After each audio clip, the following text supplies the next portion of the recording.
lauku sifal ghata mastatu yaqinan. Umpama dunya iku aku wis mukasafah kabeh, imanku ora tambah. Ketika ditanya, apa Anda setelah di akhirat imannya tambah? Enggak, kata Sidinal. Apapun iman saya tidak tambah. Maksudnya tidak tambah karena kebenaran absolut. Siapapun yang mukmin secara benar, itu imannya sudah 100%. Maka tidak akan tambah dengan hal-hal yang baru. Paham ya? Jelas? Kayak tadi, 1 tambah 1 kamu jawab berapa? 2. Itu kebenaran itu kamu imani kan sudah full 100. Kemudian yang bedai kamu, yang nguji kamu, sudah kamu tak kasih 1 miliar, sudah kamu tak kasih umroh. Iman kamu 1 tambah 1, 2 tambah apa enggak? Enggak. Karena kebenaran absolut. Maka nanti setelah saya masuk surga, tanya Allah, ha imanem tambah enggak setelah saya melihat surga? Ya tetap Gusti, tetap engkau sebagai Tuhan yang hakiki. Lah seneng tambah lah, niku tambah mergo kelon mau cara keren ngene soal ta. Nggih, nak rugen kita koi. Imanem tambah gak gen, mbok jabe. Mboten Gusti. Nak seneng tambah ge tambah lah Gusti riyen elek sakniki ayu lah. Tapi ya urusan seneng mawon, tapi nak imannya enggak perlu tambah karena tadi Allah Tuhan itu kebenaran yang absolut. Jelas nggih? Lho jelas to. Maka kebenaran yang absolut ini sebetulnya enggak perlu mukjizat. Maka mukjizat itu hanya diturunkan sesekali saja oleh Allah di semua nabi. Bahkan mukjizat sering menjadi problem karena tadi kalaupun diturunkan ada potensi dituduh sebagai sihir. Makanya Allah nanti ngendikan walau fatahna alaihim babam minas sama fadhallu fihi ya'rujun ya laqalu innamas sukirat absaruna bal nahnu qaumum masurun. Muhammad nak kaum njaluk mukjizat ora usah turuti. Umpama langit itu tak buka. Kemudian mereka terbang ke langit menyaksikan alam malakut saya. Mereka akan bilang innamas sukirat absaruna. Kita ini disihir Muhammad. Itu sama seperti peristiwa pecahnya rembulan. Pecahnya rembulan peristiwa yang dahsyat. Sahabat iman tapi ya dingin saja. Kenapa dingin? Karena sampai itu pun mereka sudah iman bahwa Rasulullah itu adalah Rasul yang hak. Karena bukti logikanya terlalu jelas. Tapi wong kafir apa ketika rembulan pecah? Iqtarabatis sa'atu wan syaqqal qamar wa iya ra ayata yu'ridu wa yaqulu sikhrum mustamir. Tetap dikomentari itu sebagai sihir. Tapi sahabat sebelum bulan pecah sudah iman. Karena sahabat otaknya waras. Jelas ya? Jadi mukjizat itu tidak diperlukan sebetulnya. Maksudnya tidak diperlukan dalam konteks iman. Karena tanpa itu pun para sahabat, para khiyarun nas sudah iman. Makanya agama ini liqaumi yaqilun bagi yang punya akal. Bukan liqaumin sing yasyadunal mukjizat bagi kaum yang menyaksikan mukjizat. Waras ya, jelas ya. Jelas ya. Mulane ke sebenarnya ana masar iku, aku mau swarga war kowe, mergo mau ijek takoki pangeran. Munggo aku ora gawe swarga, aku ijek pangeran to ora. Terus kowe mikir sik. Bahaya. Berarti aku dadi pangeran mbok pikir sik, kecuali kowe tak kei swarga, kowe tak takoki pangeran ngono piye? Itu ibarat Pak Guru tak jawab 2 asal kamu kasih hadiah. Ya, nah enggak tak katakan 3, itu utek. Allah tetap sebagai Tuhan meskipun enggak menciptakan surga maupun karena ketuhanan Allah adalah absolut. Makanya Allah sering ngendikan dzalika bi anna Allaha huwal haqq wa anna ma yad'una min dunihi wal batil wa anna Allaha huwal aliyyul kabir. Allah selalu punya sifat abadi bahwa Dia zat yang hak. Yang lain menolak Allah adalah barang batil. Hak akan selalu hak, enggak butuh pendukung, enggak butuh apa-apa. Karena hak itu berdiri sendiri. Makanya Allah mensifati dirinya Al-Hayyul Qayyum yang berdiri sendiri. Jelas ya? Lah iman-iman kita ini iman-iman yang amatir. Pemenang ngaji kiai-kiai sing senengane ya cung yo pokoke maca istighfar swarga, istighosa swarga. Kamu jangan maksa saya ngaji seperti itu. Karena yang ngaji seperti itu sudah banyak. Atau tak ngaji model wong alim ya maksudnya. Ya tadi model ini. Makanya kena niru aku ya terus alim. Ibu-ibu tenan ra ngerti pokoke ngono, pokoke ngono. Dan ulama seperti saya memang harus seperti itu karena kita ngajinya seperti itu. Saya baca ihya seperti itu, baca hikam seperti itu. Dari guru-guru saya, dari Mbah Mun bapak saya seperti itu. Makanya swarga itu dibuli-bulian mbek wali-wali. Ada wali yang tawani pangeran. Cung silahkan bu swarga takokin, di surga bisa sholat Gusti saya. Iso ya. Oke kalau gitu. Karena gak iso mbayangno, nek mati dadi kawula kok ora sujud ku gak iso mbayangno wali-wali. Nek kowe kan gak kelon ora iso mbayangno. Uteke wis elek. Beda desain uteke wali wek. Ambek wong ngene-ngene iki beda. Beda banget ta beda biasa.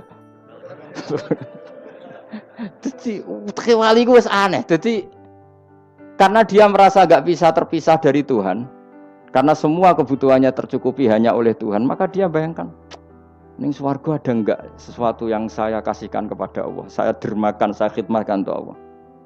Kok ning swarga kok mau kelon terus mangan terus apa-apaan ini. Jadi masih apa ya? Makanya dia aneh masuk surga itu masih asing. Sampai ketemu Allah, wujuhu yauma idzin nadhirah ila rabbiha nadhirah baru puas. Kalau kamu kan enggak surga, mlebu swarga glundang ora takok sing duwe terus golek widadari kelon mangan. Ya sudah seperti itu. Sampai ditakoki Allah iku ora paham mergo iki sing duwe sapa wis pokoke ngono. Ya tapi ya lumayan lah sementing ning swarga. Tapi insya Allah yang jenis ini tidak ketemu saya juga agak ingin ketemu. Isen lah cara kalau tadi cara muruah harga diri ketemu jenis seperti ini. Ya tapi lumayan apa masih apa di surga. Itu yang disebut fa'amma apa yang ashabul yamin tu fi sidrim makhdud wa talhim mandud wa dilim mamdud. Pokoknya pakanan semua wa ma'im masku bafaqiyatin katsira la maqtu'ati wala makan bermakan jima inna ansa'na gunna insya'a faja'alna gunna. Tapi kalau orang muqarrabin Allah itu enggak gambarkan nikmatnya muqarrabin. Fa amma in kana minal muqarrabin farauhu. Karena semua kenikmatnya itu roh. Roh itu mala enaroat wala uduna samiat wala khatar ala qalbi basar. Dia nikmati di surga karena al-muqarrab, dekat sekali dengan Allah. Makanya di kitab-kitab wali itu banyak. Abdul Qasim Al-Junaidi, Abu Yazid tanya sama Allah, ya Allah, kenapa saya tidak melihat umat saya? Padahal engkau berjanji umat saya yang mencintai saya masuk surga. Dijawab Allah, sebenarnya umat kamu di surga semua, tapi enggak ada yang ingin ketemu saya. Bareng didelok mau do kelon, do wis to. Makanya kayaknya saya tidak ketemu sampean ini karena itu tadi. Jadi karena itu tadi orientasinya beda, Pak. Orientasinya. Tapi tetap swarga ya. Swarga. Mbahmu tapi milih. Kudu ngamal enak wis sembrono. Artinya sampean sepenting tak latih iman itu nganggo kalimah thayyibah. Iman itu kalimat thayyibah kira-kira logika yang terbangun secara benar. Sehingga dikalimatkan ya juga secara benar. Nah, disebut kalimatu haqqin 'alaiha nahya wa 'alaiha namut wa 'alaiha nub'asta wa biha nub'asa. Kalimat yang memang kalimat yang absolut. Ya 1 ditambah 1 2 itu absolut. Ketuhanan Allah lebih dari itu, sangat-sangat absolut. Maka kalimat ini pula yang kita berani hidup juga kita berani mati. Dan insya Allah dengan kalimat itu pula kita nub'ats insyaallahu minal aminin. Ora kok sithik-sithik kalimat khamin swarga jalukamu mbahmu. Swarga ya jaluk kadang-kadang ae. Kula istighfar nggih jarang jaluk swarga. Ya kadang-kadang ae. Kita minta bahwa kalimat ini menjadi kalimat sing abadi. Sementing mati husnul khotimah. Dalam keadaan meyakini kalimat itu. Meskipun ya mau ke tetap walimu wali amatir mau. Gak apa-apa lah amatir lah nak wali. Ya tadi karena semua orang mukmin itu wali. Allahu waliyul ladzina aman. Engko nak wali tenan maknane waliyun ku kasihane pangeran. Nak ora wali tenan sing disakeni pangeran. Engko iso urip mergo disakeni napa? Ini penting saya utarakan. Sekarang tuh banyak orang yang enggak pernah ngaji khatam. Jadi senengane ku paket swarga. Al-hajjul mabrur laisa lahu jazaa'un illal jannah. Iku ngambil hadis BRI, angger ono wayahe BRI BNI ra, angger ben setor ning BRI al-hajjul mabrur la jazaa'un ilal. Kula nggih mun kaji tapi ra tau dalil iku. Sing ora kelar kaji kan ya sak akeh men. Kula beberapa kali ngelepas tiang haji. Sakniki do ora jarang njaluk kula, mergo do mangkel menawa. Mergo kula angger ngelepas wong kaji ngeten. Kula juga termasuk wong jujur. Jujur banget kula nak bab ilmu. Mungkin perilaku saya jujur sampean, tapi nak ilmu jujur kula. Padahal wong mlebu swarga lewat amal, mbek ilmu cepet sing lewat ilmu. Amalan ora cukup nggo cepet-cepetan mlebu swarga. Tanpa ilmu kan amal tuh ditolak, tapi ilmu tanpa amal tetap sebagai ilmu. Makanya termasuk fadhailul ilmu itu bisa berdiri sendiri tanpa amal. Tapi kalau amal enggak bisa berdiri tanpa ilmu. Saya kalau ngelepas orang haji bilang gini, karena yang datang itu ya banyak yang enggak haji atau enggak mampu haji. Dia niki nak dongakno dadi kaji mabrur walese swarga. Sing mboten kelar kaji dongakno salate iku nggih mabrurah, salat sing ditampa nggih mlebu swarga. Sing ngrumat anak ikhlas nggih swarga. Sing kere ikhlas nggih swarga. Sing syukur mergo tanggane kaji meskipun ra kelar kaji tapi melok seneng koyo senenge sing haji nggih swarga. Mergo alamate wong mukmin seneng nak dulure seneng. Akhirnya sing kaji kan kecewa, perkarane ora fokus muji dekne. Mulane terus ra diundang meneh kan kira-kira gitu. Tapi aku malah beneran kan hisabku ringan. Daripada aku mentale model mubalek, haji ku fadilah ngene-ngene, ne multazam, masyaallah. Nek Hajar Aswad muni masyaallah mergo disangoni sing order. Tapi dekne gak mikir ning nguri wong do nangis perkara nih ditakdir gak kelar kaji. Gawe ngenese wong fakir dosa dul-dul paham. Iku kudu di ngajekno meneh. Mergo sing nyangoni iku dadi dipuji-puji. Enggak boleh ulama seperti itu. Nak mubalek oleh, nak ulama ndak boleh. Mubalek ulama kan kelasnya beda, napa? Mubalek sing alim maksudnya. Sing alim menawa ya kembar lah mesti kayak. Karena kita punya etika. Coba yang miskin semua umat Islam semuanya ingin haji, tapi enggak kelar haji. Kok mbok dalili fadilah haji, fadilah multazam. Yo nangis malangen. Mulai kula ngira santai. Ya ibu-ibu sing ngrumat anake sabar senajan to anake rewel nggih swarga. Bapak-bapak sing ngrumat bojone rewel nggih swarga. Sementing syaratnya rewel lan sabar aku niku. Nak sabar tanpa rewel belum teruji kata saya. Jadi syaratnya bojo sabar kudu apa? Rewel. Syaratnya wong wedok sabar sing lanang kudu fakir meniku tak kok itu. Itu wis. Kalau kamu jadi ulama harus seperti itu. Zaman Nabi Sugeng ya seperti itu. Nabi itu kalau ngitung ahli swarga itu banyak sekali. Ana wa kafilul yatim kahataini fil jannah. Sing rumah yatim kahataini fil. Ada seseorang yang pendosa sekali melihat anjing kehausan dikasih minum lalu dia menjadi ahli surga. Ada seseorang lewat ada duri di tengah jalan disingkirkan takut kena orang mukmin juga menjadi ahli. Itu nyebut ahli surga itu sampai berpuluh-puluh, mungkin beratus-ratus. Sehingga semua sahabat itu menekuni amal yang dia ditakdir di situ.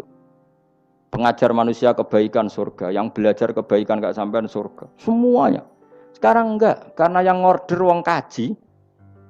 Masya Allah haji ku, Masya Allah. Multa, kula yo bolak-balik krungu ngoten niku. Kula kadang bagian donga. Batin wong kok ngene. Nanti kayak dhuwit ben mulai batin ku malah ngerameni tok. Saking mangkelku. Tapi semenjak saya yang bagian ngisi seperti itu, saya ingin balik daerahku rawani kan. Bahaya wilayah Gus Bah akhirnya ya. Wilayah angker.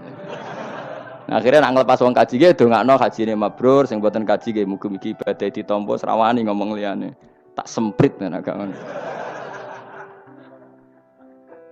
Karena Allah menyebut kebaikan itu banyak. Coba kenapa hadisnya hanya al-hajjul mabrur laisa lahu jazaa'un ilal.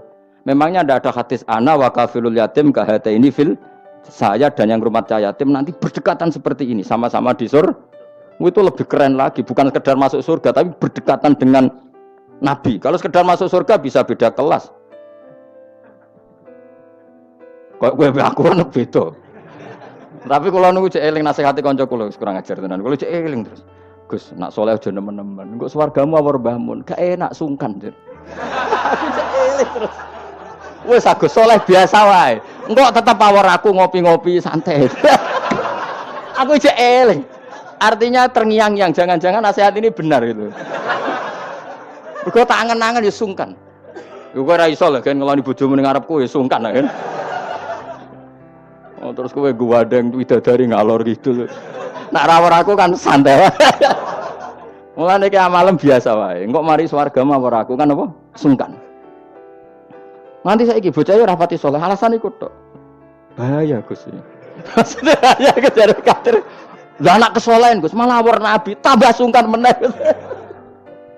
Iku kurang ajar nasihat kok ngono iku. Ya tak gojol, tapi nak pas-pasan terus kurang sithik neraka aku. Ora usah mikir ngono Gus, pokoke. Ya masuk akal nasihat itu. Mulane kula sakjane nggih saleh banget ora saleh jaga tadi supaya gak awor mau ben gak sungkan. Cek urip kancaku. Tak takoki cek ketoke gaya ngene cek. Ya rada fasek-fasek sithik cek. Mau jaga ben apa? Ora sungkan. Ora enak to Mustofa swarga. Kan gak iso bebas ya. Ngono kan rencanane ra bareng aku wis mesti. Sungkan ya. Apa overacting andene kepinginnya kan terus mandi di laut, blodor kan. Jebule ora gurune kan suka. Gak sawar kan ya? Gak sawar cuma sesekali sowan. Orang minggu pisan sowan ngono. Sediluk wae bariku mulai. Saya ulang lagi ya, latela iman secara benar karena agama ini liqaumi yaqilun. Dan yang minta mukjizat itu orang-orang yang otaknya sudah pecundang. Wong muni siji tambah siji loro wae kok butuh sing ngomong memberi hadiah. Ya ini apa-apaan. Allah sebagai Tuhan itu hak yang absolut. Ngapain kita nyari-nyari bukti? Apalagi nyari wis karuan. Nah Allah ku pangeran. Mulane Allah kadang ngendikan wa ma mana'ana an nursila bil ayati illa an kadzdzaba bihal awwalun wa ataina samudan naqata mubsiratan fadzalamu biha. Tidak ada yang menghalangi saya membuat mukjizat kecuali faktanya mukjizat sering didustakan orang-orang dulu. Wa ataina samudan naqata mubsirah fadzalamu biha.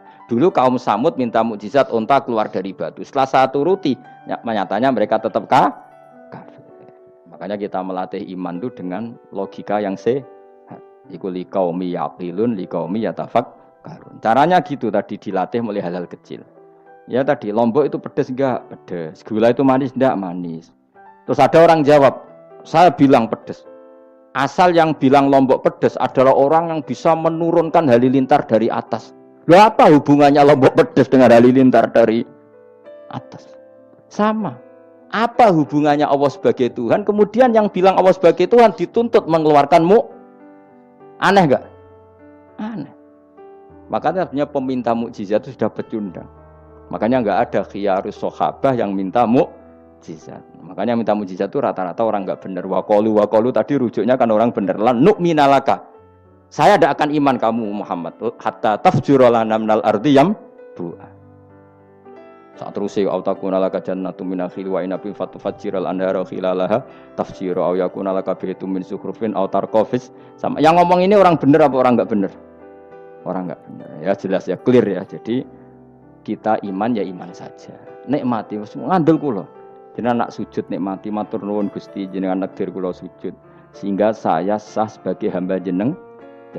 Kowe nek ape mati nikmati wae. Gusti kula wangsul teng jenengan zaman teng donya ya sing ngurusi jenengan, mengke setelah mati ya sing ngurusi jenengan. Zaman saya hidup ya enggak tahu cara ngurusi diri saya sendiri.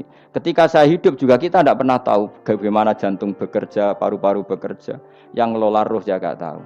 Zaman kita hidup yang jenengan kelola, setelah mati yang jenengan kelola. Sama saja Gusti, jenenge inna sholati wa nusuki wa mahyaya wa mamati lillahi rabbil alamin. Itu bagus. Terus mati anak-anak eling ya nangis, ya bojomu ya sembe nangis sak kadare ya sudah selesai. Nak kowe tangisan Cina nak disiksa mungkar nakir, tapi nak kowe wong soleh tenan wali kan ketemu mungkar nakir damai, pengalaman baru. Terus dites mungkar nakir lulus, oh kumplot. Wah kan keren loh. Mlebu swarga diame napa? Lah sing jenis iki mbok tahlili ya kena ora ya kena aman. Paham ya? Ojo malah debat tahlil hukume piye. Ya tahlil kalimat thayyibah hukume ya apik. Anak pitung dina tradisi Buddha ya pitung dinane tradisi Buddha kalimat tetap kalimat thayyibah. Tapi misalnya ana sing ra gelem tahlil ya ora apa-apa, sing penting tetep nglafatno kalimat cuma ra seneng dinane 7. Ya gawe 8. Nah, misalnya gedeng 7 ya gawe 8 kan gampang. Nah gedeng 7, gedeng 8 ya gawe 1, sementing ora anti kalimat thayyibah, mau anti modele. Ya enggak apa-apa, kowe kudu cocok enggak cocok biasa. Ini ilmu semuanya bebas. Ilmu itu wilayah pangeran.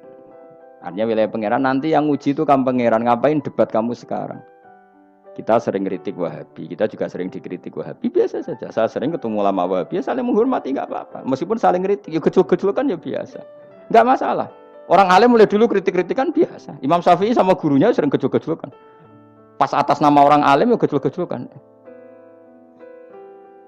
Dulu itu Mbah Hasyim Asy'ari sering gejol-gejolkan sama Ki Fakih Mas Kumambang, sama-sama orang alim. Ya murid sama guru. Karena ilmu itu memang apa ya? Kayak iya kayak enggak. Nah, yang ilmu absolut pasti sepakat. Misalnya tadi, apa kalimat thayyibah itu selalu baik? Pasti selalu baik. Ya sudah. Nah nanti cara kaifiyah melafatkan itu orang yang bisa berdebat. Baiknya dilafatkan kapan ya? Ya baik terus. Tapi selalu ada pantangan. Misalnya di kamar mandi. Saat jima misalnya. Itu kan pantangan-pantangan secara etika. Apa? Pantangan-pantangan apa? Tapi kalau ilmu sebagai ilmu itu biasa dulu.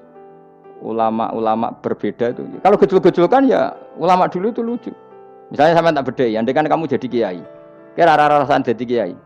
Baik mana anak-anak kecil di woro kamar wong tua apa dipisahkan. Andai kan kamu punya pondok, milih mana? Anak kecil disamakan kangkang besar apa dipisah? Mus jawab, ki milih ndi? Di warna apa dipisah? Dipisah. Nah, kowe hen. Dipisah. Lu kok akeh sing dipisah? Ada yang bilang di warna. Kalau di warna itu memang kalau dipisah itu resikonya sing kecil mentali cilik terus, mergo ora ono sing didik sing tua. Nak diwarno kadang sing cilik, sing tua kan suwaya rabi men bakas rabi, cilik katut bakas rabi bahaya. Utawa sebalike sing cilik melok main game, sing tua melok main game mergo katut cah cilik. Lha iku jenenge istihad, sama-sama apa? Sama-sama apa? Mungkin. Sehingga dulu itu pernah ada wali itu karena sholat jamaah itu di shaf akhir. Yang shaf awal wali karena sering shaf awal, yang shaf akhir ya ada yang jadi wali. Yang soft awal nggak terima. Kenapa kamu jadi wali padahal kalau sholat di soft akhir? Jawabnya, saya itu malu sama Allah. Kok kepedean betul kok di depan. Tapi kok jadi niru ya, gimana cerita ya? Cek pede nih, enggak ngerti. Karena dia di belakang motifnya itu tidak males, tapi motifnya itu apa? Tawadhu atau malu. Dia jadi wali. Nah, aku kan bergo males panjang. Atau moh rohimame itu. Iku sing mari ra wali-wali. Sing kok ngarep kadang ambisi ngimami padha dene malah repot meneh. Jadi dulu ilmu itu biasa. Orang Maliki itu nak gojlok orang Hanafi itu ya entek ngame. Orang Hanafi kalau gojlok Imam Malik itu ya entek ngame. Ya biasa dulu itu ilmu. Ya biasa. Misalnya gini sampean tak bedhei. Ndak jawab saja jujur. Rasulullah itu puasa Senin Kamis selalu apa kadang-kadang dalam semua riwayat. Kadang-kadang. Sesuatu yang kadang-kadang dilakukan Rasulullah itu akan sunat terus apa sunatnya juga kadang-kadang. Ayo jawab saja. Wah, akeh sing sarap ya. Rasulullah itu puasa Senin Kamis itu kadang-kadang apa terus? Kadang-kadang. Ini sudah masih benar. Sesuatu yang pernah dilakukan Nabi kadang-kadang itu menjadi sunat terus apa sunatnya juga kadang-kadang? Terus. Nah, sekarang gitu. Sebetulnya hadis kunut itu semuanya sepakat. Rasulullah kunut itu ya ahyanan kadang-kadang. Nah, sesuatu yang pernah dilakukan Nabi kadang-kadang itu akan menjadi sunat terus ila yaumil. Maka Imam Syafi'i milih kunut terus. Abu Hanifah enggak. Bahaya kalau sunat kok dilakukan terus, nanti dikira wajib. Sehingga Abu Hanifah tidak kunut. Dan itu ya biasa ketemu Imam Syafi'i kalau sholat di masjid Abu Hanifah itu tidak kunut. Ketika ditanya ikroman di hadal madhab, saya menghormati madhab. Orang Hanafi kalau main ke rumahnya Imam Syafi'i ya kunut ya biasa dulu. Sekarang kunut dan kunut jadi politik identitas. Ini kunut sebelah ini mesti ini enggak kunut sebelah yang dulu itu enggak. Saya sampai sekarang enggak pernah tahu kunut itu tradisi ormas mana, sampai sekarang enggak ada tahu. Karena saya orang alim, taunya kunut madhab Syafi'i, enggak kunut madhab Hanafi. Dan itu sebelum tahun 12 dan 26 madhab itu. Udah tahu toh maknanya? Madhab itu sebelum tahun 12 dan tahun 26. Jelas? Kok ora paham, Mus? Paham? Jadi dulu lama ya biasa, perdebatannya gitu. Apakah sesuatu yang pernah dilakukan Nabi secara ahyanan, itu sunat terus, apa sunatnya juga ahyanan sekali tempo? Jawabannya apa? Terus. Tapi kalau terus bahaya, nanti yang sunat dikira wajib. Nah, yang berpikir gitu Abu Hanifah, yang berpikir terus Imam Syafi'i. Ya sudah, akhirnya jadi seperti ini. Dulu itu enggak jadi politik identitas, saling menghormati. Imam Syafi'i itu Abu Hanifah sudah kabundut. Pernah sholat di masjid Abu Hanifah enggak kunut. Ketika ditanya, ikroman li hadzal madhab, saya menghormati madhab ini. Entah angen-angen nak kunut terus enggak dikira wajib. Orang-orang Hanafi kalau ke rumahnya Imam Syafi'i di komunitasnya juga kunut. Ya sudah biasa dulu seperti itu. Makanya kita ini harus ngaji. Dulu itu biasa ulama gejol-gejolkan perkara madhab kayak yang saya contohkan tadi. orang yang membatalkan puasa lewat jima itu kan sanksinya berat. Sanksi ini karena jima, apa karena hadku hormati Ramadan bihuri usrin syar'iyyin, merusak kehormatan Ramadan tanpa uzur syara'. Cara Imam Malik karena merusak Ramadan tanpa uzur syara' sehingga gak jima pun hukumnya sama. Yaitu misalnya makan tanpa uzur, ya hukumnya sama. Kenapa sama? Jima istri hukumnya apa? Halal apa haram? Halal. Makan halal. Maka kalau itu kamu lakukan fina hari Ramadan, siang-siang Ramadan tanpa uzur syara', maka sanksinya sama-sama berat karena dianggap melecehkan kehormatan Ramadan. Cara Imam Syafi'i enggak, jima sama makan mulai dulu beda. Kamu makan wajib mandi enggak? Enggak. Kalau jima wajib. Kan beda. Ya beda itu enggak sama. Ya sudah, Imam Syafi'i memberi sanksi berat untuk jima, untuk makan tidak. Wong padha pintere kan yo penak. Penak kan? Sing ora penak iku padha gobloke, padha sok pintere. Lah iku debate ra barbar iku. Padha gobloke, nak debat padha sok pintere. Wis naudzubillah min dzalik. Kulo nek debate wong malah kudu guyu. Malah melok goblok, ngrungokno tok iku malah melok goblok. Wong debat agama kok gak ono referensi, ra ono kitabe. Amen muni menurut saya. Memangnya Anda penting dalam wali ora, ulama ora kok debat agama muni menurut. Memangnya Anda mujtahid? Kudune gak menurut kitab yang saya baca dalam mazhab Syafi'i kitabnya ini begini. Sing sitok bantah dalam mazhab Maliki kitabnya ini. Wah itu keren. Aku teko ning majelis. Debat menurut saya. Emangnya Anda siapa? Nabi ndak, wali ndak, ulama ndak? Kok mau agama menurut Anda? Wis wargane ora mesti kok ape. Makanya dibiasakan pakai referensi, pakai sanad. Agama ini butuh sanad. Inna hadzal ilma dinun fangzuru amman ta'khuduna dinakum. Lihat di mukadimah Sahih Muslim. Agama ini ilmu, ilmu ini agama. Maka lihatlah ilmu itu kamu ambil dari mana? Karena tanpa sanad ini bahaya. Bahayanya tadi, misalnya begini.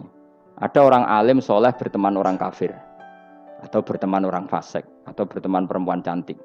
Dia alim loh, alim soleh saya ulang lagi. Ada orang alim soleh berteman perempuan cantik, atau orang fasik, atau orang kafir. Pasti di hatinya satu.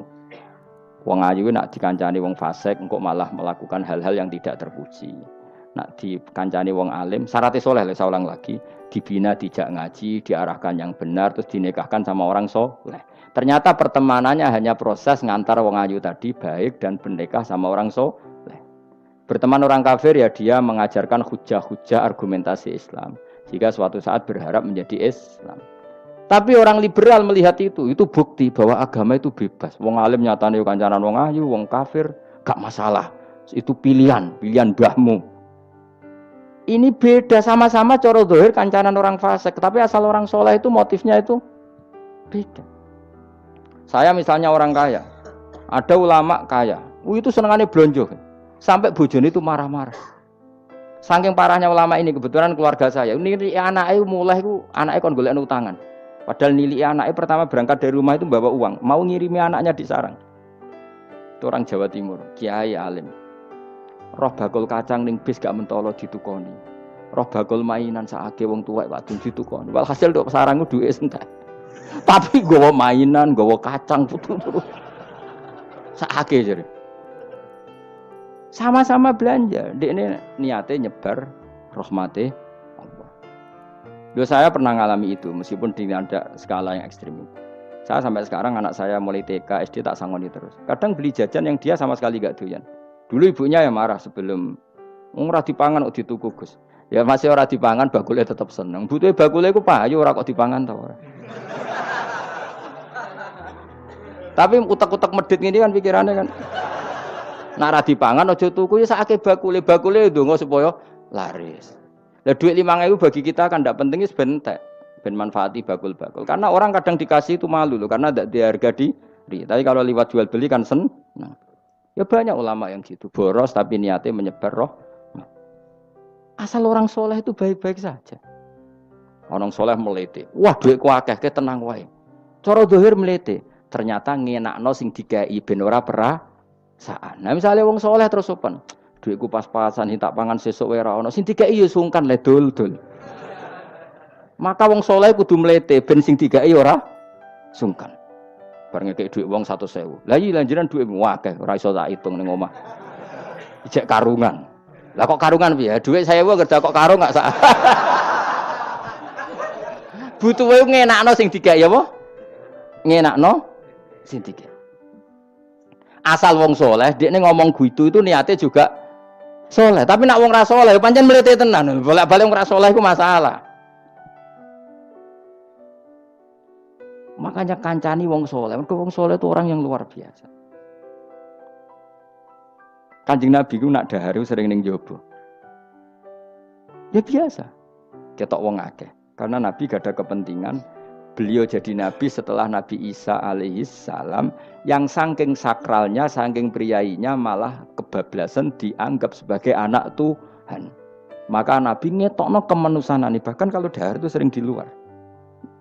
Gue ngetokno nak Nabi itu dahar sebagai umumnya manusia.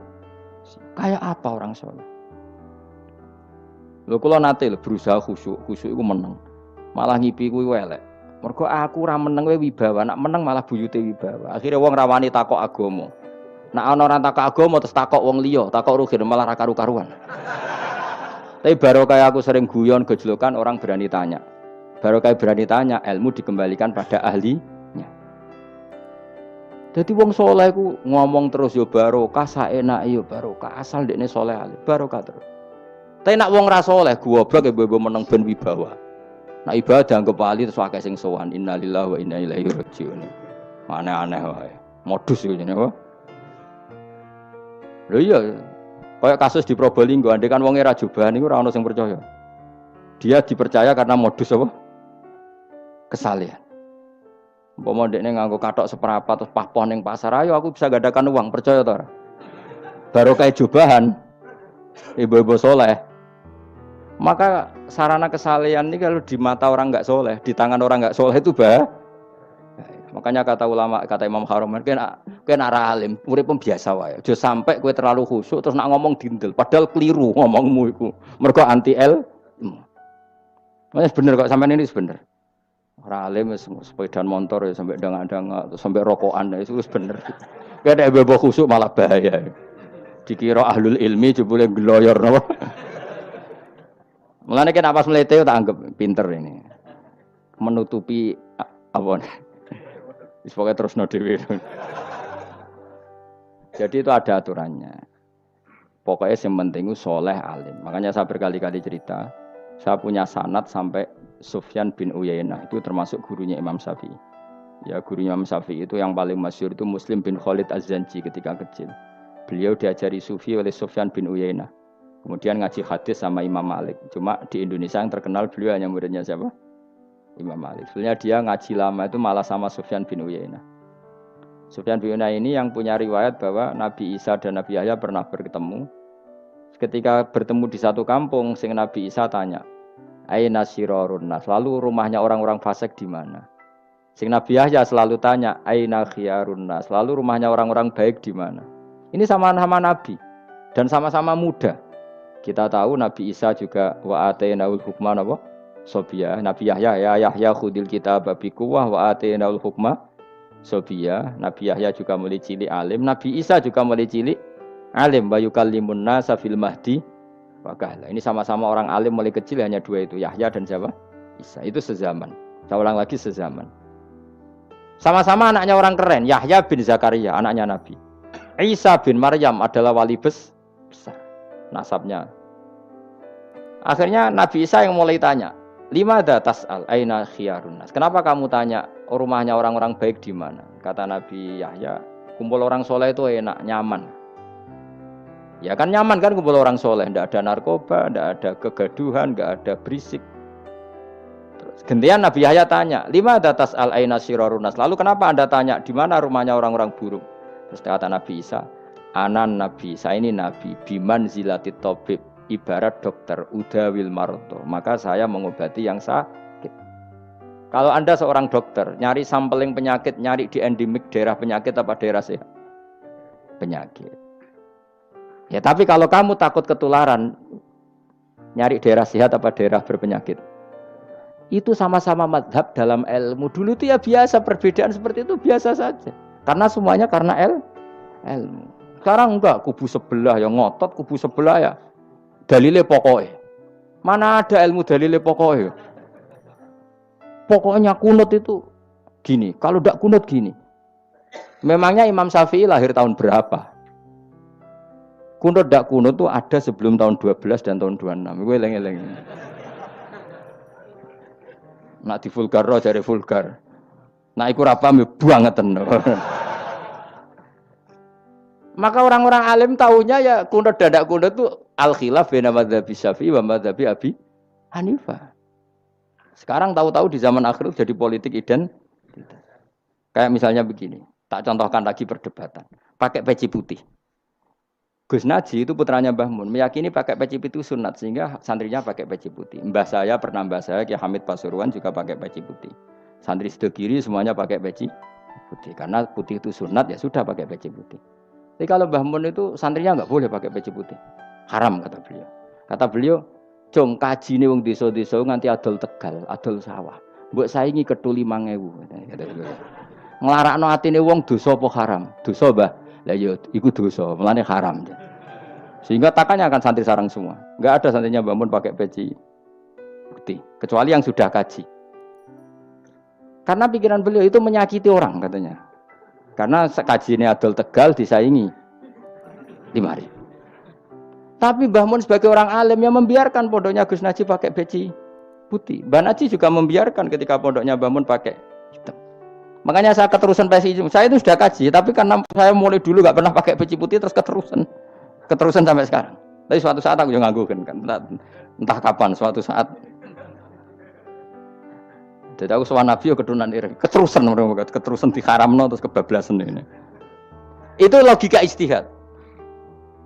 Sama misalnya khasnya ulama itu pakai jubah, pakai apa? Ya sudah itu khasnya ulama. Terus kayak misalnya neng parkiran macak ngono. Alasannya anut ulama. Kira-kira menyinggung orang apa ndak kira-kira? Kowe kelakuanem cek ra karuan jubah sunah Rasul terus kene parang tritis delok wong macem-macem jubah. Kacau gak? Elek-eleki nasab apa enggak? Boy orang itu mikir, jadi karena ada selalu masalah ijtihadiyah. Abdullah bin Mas'ud dulu itu kalau sholat itu nggak pernah pakai baju resmi, seringnya pakai sarung tok, kadang nggak pakai baju.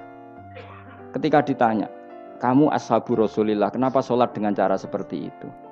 Terus beliau ngendikan, wong ben roh nak standar minimal sholat seperti ini. Kalau saya sholat selalu pakai pakaian sempurna, nanti dikira itu aturan fardu dan umat menjadi berat. Sampai seperti itu ulama menjaga konstitusi bahwa yang penting dalam sholat adalah satrul aurah. Zaman itu sudah sahabat dan tabiin karena Nabi sudah wafat itu sudah pakai pakaian lengkap. Tapi Abdul bin Mas'ud tiap sholat di masjid dia menunjukkan pakaian paling tidak lengkap. Jadi pernah beliau sholat itu hanya pakai sarung terus diikatkan di lehernya. Ketika ditanya, dulu kita dengan Nabi pernah sholat seperti ini. Akhirnya ulama menjadi tahu nak ngono sholat paling pokok itu nutupi mabena surah war rukbah. Andai kan tidak ada cerita Abdul bin Mas'ud mungkin dikira sholat syarat sahnya ya seperti itu. Maksudnya pakai jubah terus, pakai pakaian begitu terus. Barokahnya Abdul bin Mas'ud orang tahu standar minimal. Jadi kalau ulama itu motifnya seperti itu. Rasulullah kira-kira senang qiyamul lail apa enggak? Senang. Tapi beliau qiyamul lail di masjid hari keempat, hari kelima sudah tidak keluar ke masjid. Karena Nabi kalau selalu melakukan nanti dikira fardu. Tapi kalau enggak melakukan nanti orang enggak qiyamul lail. Maka Nabi pernah melakukan ya pernah tidak. Ya sudah itu konstitusi dalam tradisi ulama. Jelas ya. Saya sholat di pondok saya sendiri sering jadi makmum. Karena semua kiai sudah jadi imam. Nanti dikira syarat sahnya imam itu kiai. Repot. Makanya saya tunjukkan kiai juga boleh jadi makmum. Andai kan semua kiai jadi makmum, saya nanti jadi imam. Ya semua ulama mulai dulu tradisinya gitu. Karena yang dikatakan fardu kifayah itu kalau sudah ada yang melakukan, yang lain tidak usah. Biar seimbang. Sekarang enggak do geruduk kabeh. Makanya terus kacau. Loh, coba sekarang misalnya gini, Andaikan semua orang melakukan kebenaran kesunatan, yaitu misalnya semuanya ambisi iktikaf ning masjid. Terus tidak ada orang melakukan kebenaran ngrumat cah yatim, ngrumat jenazah, ngrumat jalan-jalan raya. Kan kacau. Mergo semuanya satu variasi kebenaran iktikaf ning masjid. Cah yatime sedang do mati, mergo do iktikaf kabeh. Tapi baru kaya ana sing iktikaf ning perapatan, nek ana wong tiba iso nulung, nek ana wong kesasar iso takok. Baru kaya wong sing iktikaf ning perapatan. Sayange terus bidung-bidung barang ku sayange. Sajane niat iktikaf ku sah. Nawaitul iktikaf linusrati thoriq. Niat ingsun iktikaf nulungi dalan ben nek ana wong butuh. Coba sekarang, orang yang kecelakaan, pertolongan emergensi orang yang iktikaf di jalan apa yang di masjid? Di jalan, barokahnya banyak, itu tim SAR gratis. Umpama do niat soleh kabeh bumine pangeran, sah mbok iktikaf. Mulai sesuk gak apa-apa, iktikaf ning perapatan. Tapi buktikan kamu tidak berbuat macam atau tulisi relawan orang tersesat. Jadi ajane kebaikan itu ada di mana-mana. Makanya Nabi menyatakan kebaikan orang iktikaf ya dikatakan Nabi baik. Orang yang jalan-jalan kemudian ada duri disingkirkan juga disifati Nabi orang baik. Orang yang rumah yatim disifati Nabi orang. Bahkan orang yang hubungan intim dengan istrinya sama Nabi ya disifati orang baik. Sampai sahabat tanya, masa urusan itu dapat pahala ya Rasulullah? Loh iya, andaikan itu sama orang lain kan malah dosa. Berhubung sama istrinya maka dapat pahala. Kayak apa Nabi ngitung kebaikan sekian banyaknya. Tahu-tahu di zaman akhir kubunya saja yang baik. Ini apa-apaan? Ini kalau iskal deh. Yo mareni yo tobat. Kebaikan adalah sesuatu yang dikatakan Allah baik di kubu kita maupun di kubu sebelah. Mau kubu sebelah ya apa saja. Baik di partai kita maupun di partai sebelah. Maupun di ormas kita maupun ormas sebelah. Karena semua kebaikan otoritasnya di Allah Subhanahu. Ada nabi yang senangane ngurus wong fasik, Nabi Isa. Karena berpikiran nabi itu tabib, ya tabib itu yudawil mar untuk mengobati yang salah. Ada nabi kayak Nabi Yahya. Karena kalau orang kayak kamu tak suruh ngobati orang fasik, kira-kira katut tak sing fasik tobat. Cara rohin tak cul ngobati wong wayu, kira-kira sing katut sapa? Sing ayu dadi ngaji apa sing ngaji dadi ya ukur dhewe, nek ora kuat niru Nabi Yahya, nek kuat niru Nabi Isa. Tapi kowe ora nabi masalah. Ya sudah, yang penting roh ilmunya, bahwa dulu itu biasa. Paham ya? Makanya Sayyidina Abu Bakar jadi wali karena akhlaknya baik. Tapi akhlak baik itu tidak cukup untuk melindungi Rasulullah. Karena ketika Nabi diteror, Abu Bakar tidak bisa berbuat banyak. Sehingga ketika Abu Bakar sudah Islam, Nabi itu masih sembunyi. Sampai ketika lihat Umar gelut di pasar Uqad, dia petarung yang menangan, Nabi berdoa, Allahumma aizal Islam bi Umar. Semoga orang seperti ini itu masuk Islam. Karena ini rapati butuh sopan, ini butuh petarung. Tenan, Umar masuk Islam. Masuk Islam hari pertama sudah Abu Jahal ditotok rumahnya. Kamu kalau ganggu Rasulullah Muhammad tak bunuh kamu. Semua orang diparani. Akhirnya bersamaan dengan itu ada khitab fasda bima tu'mar. Akhirnya Nabi berani dakwah secara ala niatan. Barokahnya mantan preman. Jadi kebutuhan Islam banyak. Butuh orang sopan, butuh petarung, butuh macam-macam. Butuh wong lomo, butuh wong fikih sabar itu sakeh, ora usah ditambahi. Karena jumlahnya sudah overload yang fikir itu. Itu rasa diproduk sudah masif lah, sudah. Jadi orang kok kalau gedeng fikir, maksudnya jumlahnya sudah banyak. Jadi itu kayak apa kearifan Rasulullah? Makanya Abu Bakar pertama jadi khalifah. Ketika beliau mau wafat, itu nunjuk Umar jadi khalifah. Coba. Padahal beliau wataknya lemah tapi menunjuk orang yang sangat kasar, yaitu Sayyidina, karena beliau insaf, tidak semua kebaikan terwakili oleh orang berakhlak. Kadang kebaikan terwakili orang yang tegas, kayak Sayyidina. Kayak apa insafnya para sahabat? Iya toh, kalau di internal akhlak itu baik, tapi kalau di eksternal ngadepi orang nakal, yang baik itu orang tegas. Coba misalnya ada preman di perapatan, mau ganggu kiai, itu di santri sopan mau diluk, pusing kan? Tidak di semua antri kayak Rogen mantan preman. Ayo gelut. Oh, mati ora ninggal popo.